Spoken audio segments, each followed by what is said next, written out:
Right. Okay, well, thank you for the introduction and the opportunity to make a talk here at this workshop. So, larval habitats of mosquitoes, with over 3,500 species of habitats and climate, these are what largely determine the distribution of mosquito species, as well as biological interactions among species. Larval requirements may be highly specific, as is in the case for those who specialize on breathing apparatuses through plants, or they might be quite general as well. Here are some examples of running water occupied by some anopheles and culex, transient floodwater, which we'll focus on today. Here's a wood pool, Aedes stimulans, permanent water, there's a freshwater swamp, and container systems that happens to be a natural container systems. So there's been numerous attempts to provide categories of distinct habitats for mosquitoes, especially in reference to the aquatic habitat. And for this presentation and sake of simplicity, I'll refer to 4 categories, the ones that I just mentioned here. In each of these habitats, I have mentioned an example of a mosquito species that may be found there. So temporary flooded locations. These include flooded pastures, for example, Xerophora species, fresh flood water. Here's a ditch on the side of the road, as well as tidal flood water, Aedes solicitans. These agricultural lands are enormous mosquito producers, including Aedes, Xerophora, and culex, being mainly these flood water type mosquitoes. Transient water sources or flooded waters, snow pools, and ditches are used for the breeding grounds for these species. And these eggs that they lay on the soil can withstand desiccation, sometimes for years, such as in Aedes and Xerophora. Their life cycle is in tune with this type of adaptation, is in the sense that they require alternated periods of wet and dry. So this is a key feature of their biology. Now, opportunistic culex, like Culex nigripulpus, might be able to utilize the habitat for a single generation during an extended flooded period, but they're not typically the ones that you'd think laying their eggs or egg rafts on soil. So floodwater mosquitoes, they are in the genera Aedes, Ochlorotatus, and Xerophora, and these are 3 genera that are the most important pest species. They're highly nuisance mosquitoes. They bite humans, livestock, and pets. So they certainly affect us and the things that we take care of. And in many instances, there's large populations in the spring and early summer associated with rainfall events. Eggs are laid on the surface soil at the edge of the standing pool of water, in this case, that are left from rains or floods. Often woodland pools, roadside ditches, or low areas along creeks, rivers collect this water.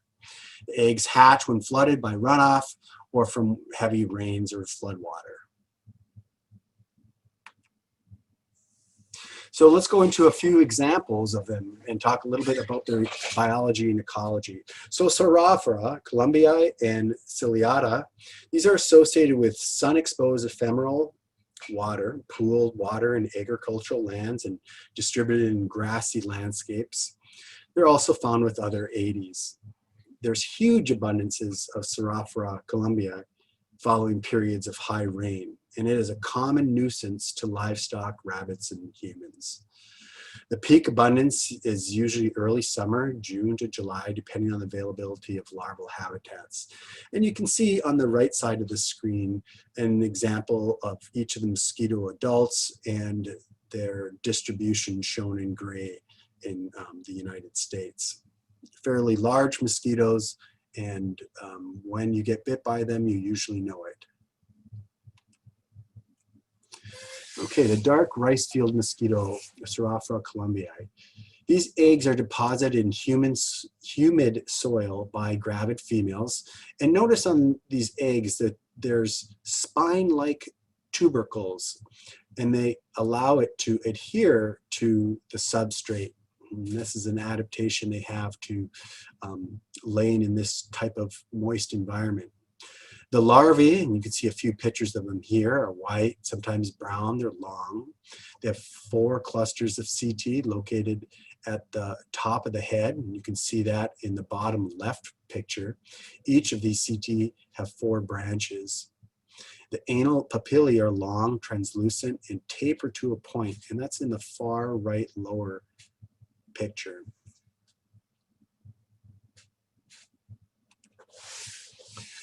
Serraphia columbii is a possible vector of canine heartworm, although 25 species of mosquitoes contribute to transmission throughout the same range.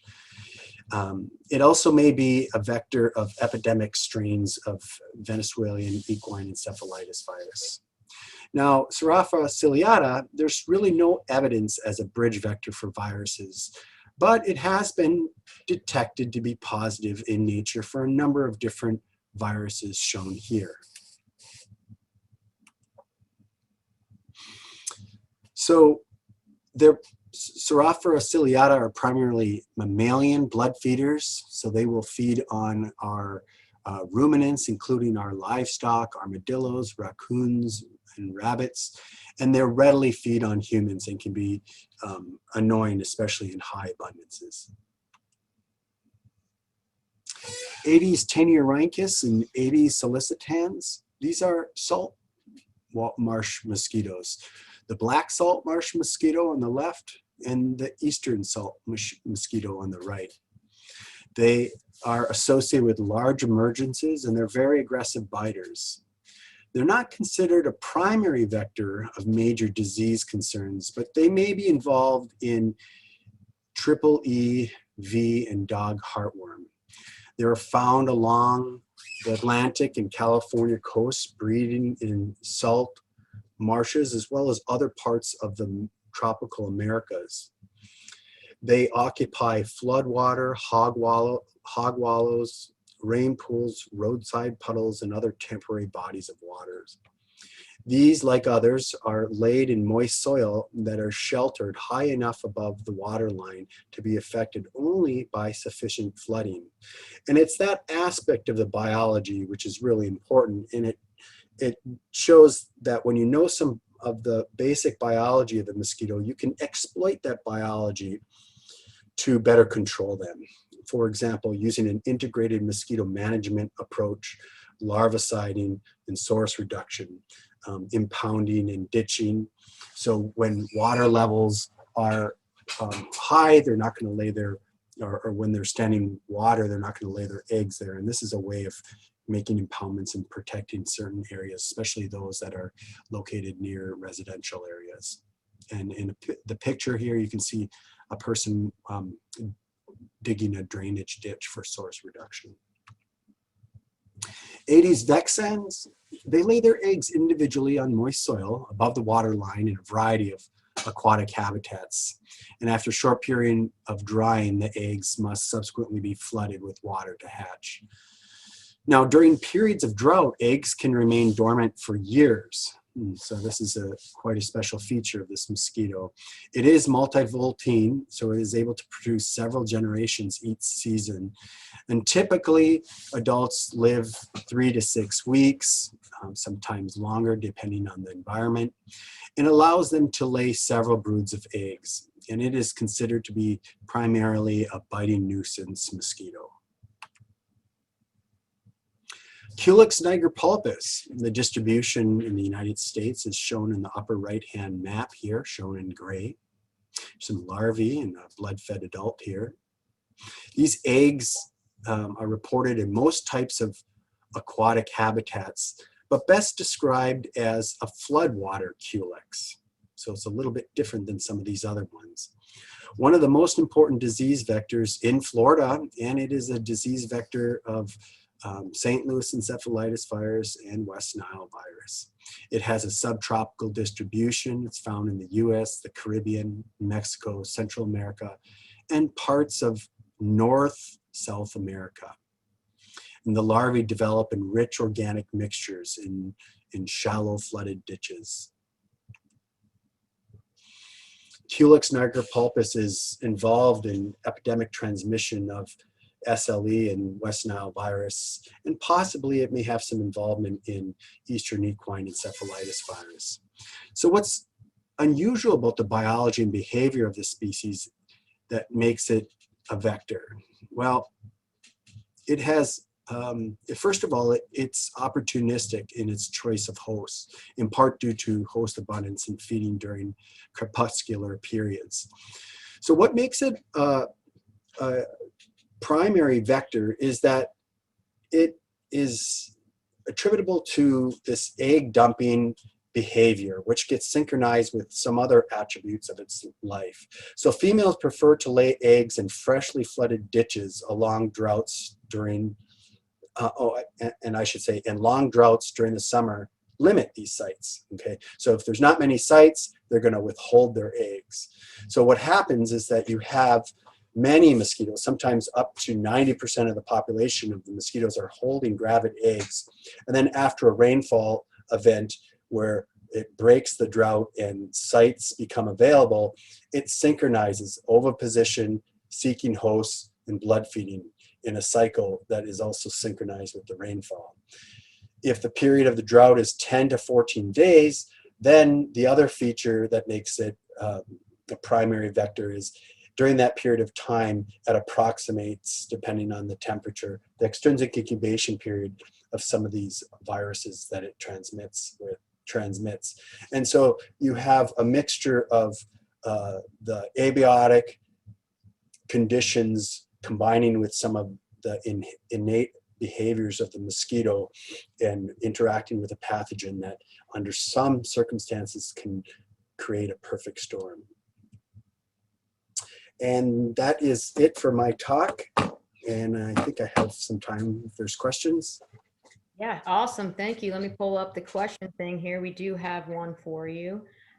Is there a niche partitioning between Aedes sollicitans and Aedes taeniorhynchus? Or do they compete? If so, how is I think that's supposed to be who's the more successful competitor? Yeah. That's a good question. And I don't think that there's been a lot of studies that have looked at competition, whether it be in the adult stage or the immature stages for these mosquitoes. Clearly, they do have some differences in their larval habitat. But beyond that, I don't know a lot of the details that I've read from the literature. I'm more of a container-dwelling mosquito person myself. Sorry, I can't be of more help. No worries. We have a couple more questions coming in, so let me just scroll down. Is there a study of how long salt marsh eggs can lie dormant?